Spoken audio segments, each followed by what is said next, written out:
सड़कों पर घूमते आवारा कुत्ते और उनके हमले के शिकार हो रहे बुजुर्ग, बच्चे, महिलाएं, उनको लेकर सुप्रीम कोर्ट ने अपने निर्णय में ये स्पष्ट कर दिया है कि राज्य सरकारों के प्रयास के दावे वो लगातार खोखले हुए हैं और कुत्ते के काटने की, उसके शिकार लोगों की घटनाएं लगातार बढ़ी हैं।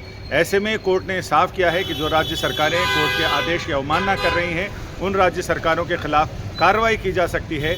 और साथ ही सुप्रीम कोर्ट में जस्टिस विक्रमनाथ और जस्टिस संदीप मेहता की पीठ ने ये स्पष्ट कर दिया है कि 22 अगस्त और 7 नवंबर 2025 को दिए गए फैसले लागू रहेंगे। जो गाइडलाइंस दी गई हैं वो लागू होंगी।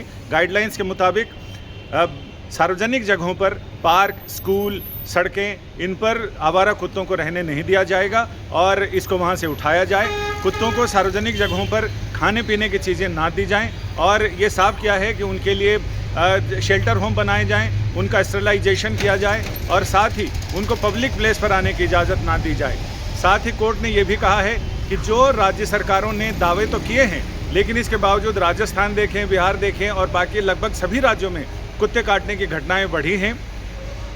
यहाँ तक कि हवाई अड्डे में रनवे तक पर आवारा कुत्ते दिखाई पड़े हैं और इनके शिकार बच्चे, बूढ़े, महिलाएं और ख़ास करके विदेशी सैलानी वो भी इसमें हुए हैं। ये स्थिति शर्मनाक है, गंभीर और भयावह है। ऐसे में राज्य सरकारों को ईमानदारी से काम करने की ज़रूरत है। कोर्ट के आदेश में कि उसमें उसके पालन में अगर लापरवाही बरती गई तो इस लापरवाही का भी जिम्मेदारी राज्य सरकारों की होगी और राज्य सरकारों को इसके लिए जवाब देना पड़ेगा।